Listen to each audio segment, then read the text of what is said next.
Toujours sur le marché du 1, 2, 3, 4, je reprends.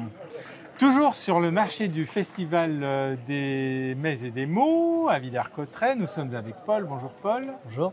Pourquoi une 4L? Simplement parce que nous on est une petite brasserie et que voilà, on aurait bien aimé se payer un HY ou une estafette en fait pour pouvoir proposer nos services, sauf qu'on n'a pas les moyens vu qu'on est tout petit. Et on a trouvé en fait cette petite 4L qui était à vendre sur le Bon Coin. On a récupéré ça et on lui a fait un petit coup de jeune. Voilà, parce que donc la c'est une petite 4L qui n'a plus d'avant, qui n'a plus que l'arrière, qui est la partie... et ça doit être une remorque, je pense. C'est une petite remorque, c'est ça, exactement. Donc on peut te trouver où? Tu fais plusieurs marchés ou Ouais, bien sûr. Alors moi, je fais pas mal d'événements dans le coin. Je suis à Russy-Bémont, donc c'est là où est installée la brasserie, c'est entre Crépy et Villers-Cotterêts. Et sinon, je suis dans divers points de vente, différents distributeurs, donc de l'épicerie fine, un tout petit peu de grande distribution. Donc c'est de là, parce qu'on parle, mais on n'a pas dit, c'est de la bière, on a cru comprendre. Alors pour des profanes comme moi, ça se fait comment la bière? Oh là, c'est tout un process. La bière, c'est plusieurs ingrédients.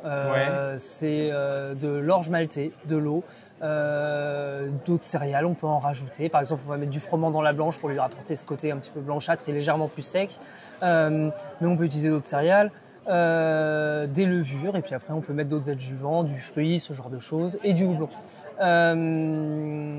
Nous, quand on fait de la bière, en fait, ce qu'on récupère, c'est le sucre fermenticible qui est présent dans le malt. C'est-à-dire que une graine, c'est une grosse molécule d'amidon. Et le molécule d'amidon, c'est plein de petites molécules de sucre qui sont les unes à côté des autres. Vulgairement, quand on va brasser, on va récupérer ces sucres-là, on va ensemencer avec une levure, et en fait, c'est ça qui va créer l'alcool. En fait, ça va créer du sucre fermenticible qui va être mangé par les levures. Je vulgarise. Oui. Déjà, on a vulgarisé en n'étant pas trop vulgaire, on va dire. Et il y a plusieurs parfums. Alors j'ai différents types de bières. Des types, je dis parfum, en fait, on peut pas parler vraiment de parfum. Ouais, j'ai différents types de bières, c'est ça. J'ai une petite blonde, une IPA, donc c'est une session IPA. Donc une IPA, c'est une bière qui va être très doublonnée, sur laquelle on va faire du houblonnage accru. Et la session IPA, c'est sa petite sœur. Donc elle est plus douce, moins forte en alcool. Là, j'ai une NEPA, c'est sa cousine. Où on va vraiment travailler sur l'aromatique du houblon. On va essayer d'avoir quelque chose de très parfumé et en essayant de mettre l'amertume un maximum de côté.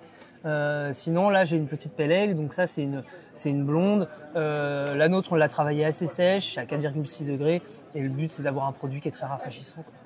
À boire frais. À boire toujours très frais, dans un verre. Quand on boit une bière, c'est comme quand on boit du vin. Faut pas oublier que quand on goûte quelque chose, on le goûte aussi avec le nez. C'est pour ça qu'on utilise un verre. Typiquement, celle-là, l'Ostara, qui est très parfumée, si on la boit directement à la bouteille, on passe à côté de quelque chose. On passe à côté d'une grosse aromatique. C'est à boire dans un verre. Ouais, c'est ça, complètement. C'est comme un vin. Et il y a de la pression aussi. Oui, tout à fait. Voilà. À découvrir, du coup, la bière s'appelle Brasserie DS. Bière.